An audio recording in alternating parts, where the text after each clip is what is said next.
Bonjour à toutes et à tous, j'espère que vous allez bien, bienvenue sur les randonneurs du passé. Épisode 4 de notre aventure épique et légendaire sur les Templiers charentais. Je me trouve actuellement à Charmant, à une 25-26 km d'Angoulême, sud-Charente. Et là, on va faire un petit tour du village parce qu'il y a tellement de choses à voir et à raconter. Ensuite, nous allons visiter la commanderie templière, faire le tour, et je vous raconterai l'histoire, comme d'habitude, à l'intérieur de la commanderie. Donc maintenant qu'il y a une église. Allez, on est parti!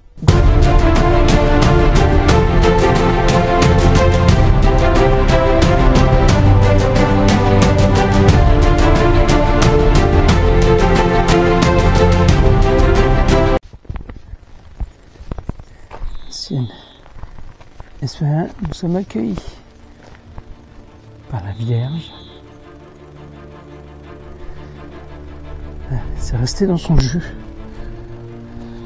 On voit le sommet de l'église là-bas. Ici, il y a une sacrée maison.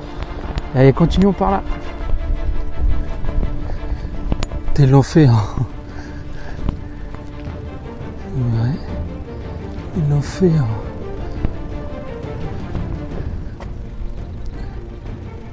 un abri de bus. Hop. Et là, si vous lisez comme moi, le chemin Boissenet, ancienne voie romaine, Sainte à Rome. Là, qui partait par là.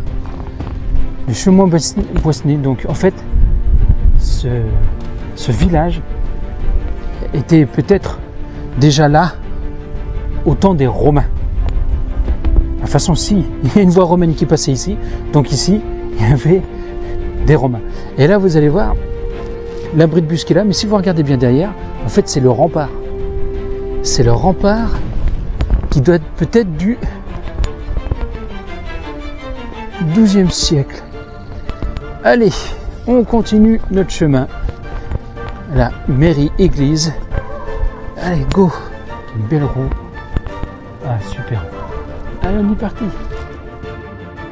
Place de la mairie avec l'église juste ici, juste là. Là, c'est la salle Bernard Discerner de 1989 à 2006. Okay. Ici, nous avons la mairie qui se trouve ici. Et là, on a, regardez.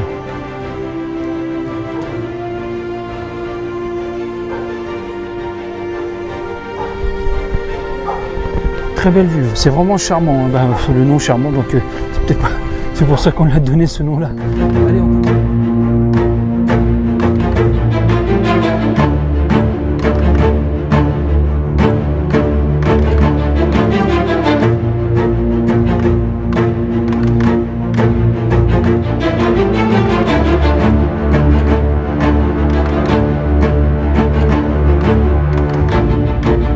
Là, je suis arrivé au cimetière, j'ai une magnifique vue de la vallée charentaise. Derrière moi, donc je pense que c'est une petite chapelle ou peut-être un tombeau d'une famille, je sais pas. Mais ça ressemble plus à une chapelle. Mais bon, ça, si vous connaissez Charmant, dites-le moi, c'est parce que ce serait intéressant de le voir. On fera le tour. Mais avant, regardez-moi cette vue magnifique.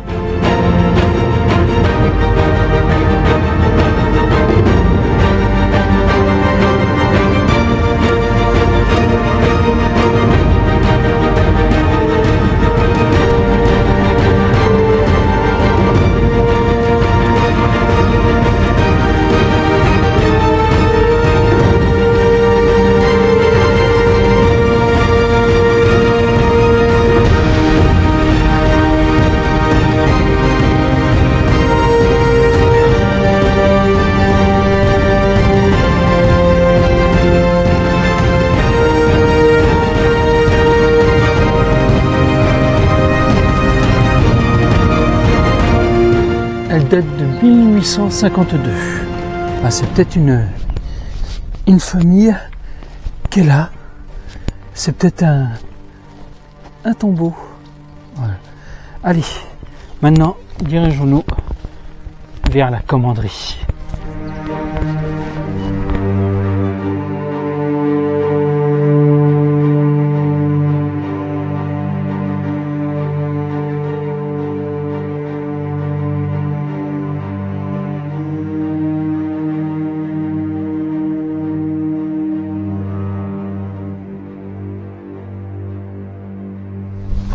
que je vous montre, là les pierres là, on dirait des bancs ici et ici, mais en fait non, c'est des anciennes pierres tombales.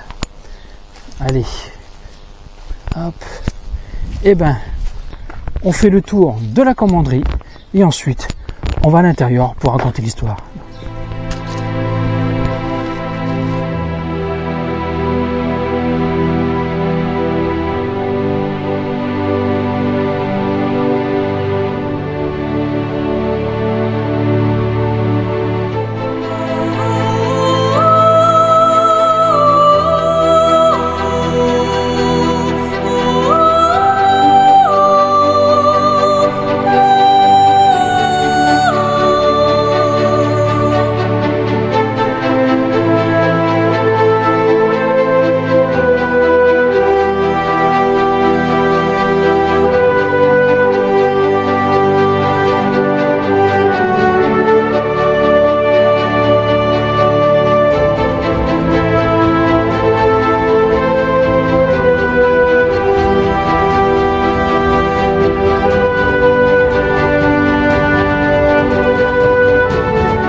Donc là, je vous ai fait le tour de l'église, dans la commanderie de Charmant. Le jardin du curé est magnifique. Donc vous avez vu, reste encore le puits qui date peut-être du temps médiéval. Là, je suis devant l'église. On va aller visiter l'église. Ensuite, je raconte l'histoire. Mais avant, il y a un petit truc qui m'intriguait là. Regardez. Donc là, vous avez... Donc là, on peut panier des croix templières. Ici, pareil, une croix. Là, un ornement avec une très belle statue. En fait, juste ici, c'est un tombeau. Alors après, je ne me suis pas plus renseigné. Il faut que je m'en renseigne et je vous dirai ça. J'essaierai de le marquer en description sur la vidéo. Mais en fait, ici, c'est un tombeau. Peut-être d'un tombeau d'un maître templier ou d'un seigneur qui a œuvré pour les templiers ou seigneur du village. Allez, on visite l'église et après, on raconte l'histoire.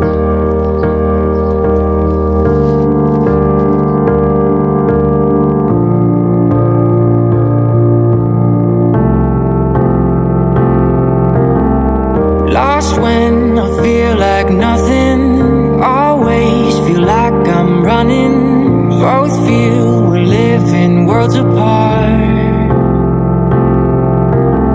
It's fucked now, we lost in limbo. Remembering what you said though, and I asked you if we'd make it far. That one last kiss that they write about, my one last wish you could never doubt. I trust angels who fly away from you, and you told me that we'd never die. Gave me so many reasons why we were meant to be. Then she said no, no, no, no. No, no, no, no. You should. I've earned the cost and now I've paid it. Oh no, no, no. Oh please don't go. I know my face a memory erasing. Been a few years since I heard your voice, yeah. Lost a few here, but it's not by choice, no. 'Cause girl, I see your face every day when I look through my phone. Can't delete all these memories, won't leave me alone. Hit my blind side, never saw it coming. You were so wild, both know I was nothing. And I'm nothing now, nothing's changed. You know I'm just the same. Miss you now, but I hope that someday you explain. That one last kiss that they write about, my one last wish you could never doubt. I trust angels who fly away from you, and you told me that we'd never die. Gave me so many reasons why. Donc voilà, nous avons fait la visite de l'église de l'ancienne commanderie de Charmant. Elle est vraiment super. Donc là, je me trouve à côté de l'hôtel. Voici là où il y a la belle croix, un style templière et croisée. Dessin, on verra pas la caméra. Avec une voûte peinte superbe. J'ai mon papier là. J'ai l'église, la commanderie. Et avant de raconter l'histoire de cette commanderie de Charmant, je vais vous faire une petite partie de l'organisation et règles des Templiers.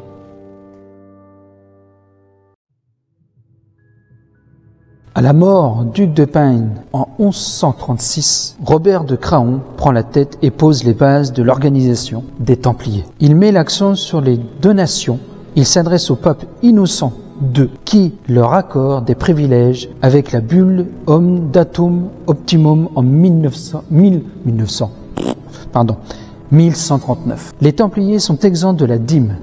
Ils disposent de leurs propres prêtres. Ceux-ci dépendent du maître de l'ordre et non de l'évêque local. La générosité des grands nobles et ecclésiastiques permet un développement rapide de l'ordre qui compte de nombreux chevaliers et installe des commanderies templières partout en Europe. On compte 3 catégories de moines templiers sur base de leurs fonctions. Les combattants, les chapelains et les frères qui se chargent des tâches matérielles. Ils sont soumis à une hiérarchie stricte. Le maître de l'ordre veille à l'application de la règle. Il ne peut prendre aucune décision importante sans l'approbation du chapitre général composé de hauts dignitaires. Cette assemblée possède en outre le pouvoir de nommer les commandeurs de province qui désignent à leur tour les commandeurs des maisons. Voici la première partie des règles et dans un autre épisode, je vous raconterai encore les autres parties des règles. Maintenant, passons à l'histoire de la commanderie de Charmant.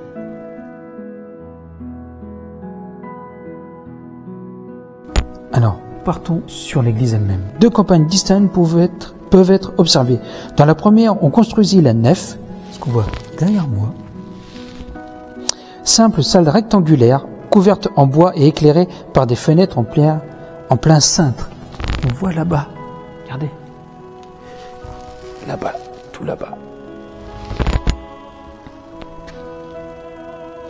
Aucune ornementation n'apparaît. Dans la seconde, à la fin du XIIe siècle, l'église fut complétée par un transept et un chœur, l'un et l'autre richement décorés. La disposition des colonnes jumelles au carré du transept était particulièrement harmonieuse. Donc là, c'est la deuxième partie. Ici, donc, hop, comme vous voyez ici, la deuxième partie. Ici, vous voyez bien, ça fait une croix en fait. L'église Donc, l'église tout entière est une croix. L'opposition entre les différentes parties de l'édifice est frappante. Voilà, en plus, on a les cloches de l'église avec nous. Je vais attendre qu'ils finissent.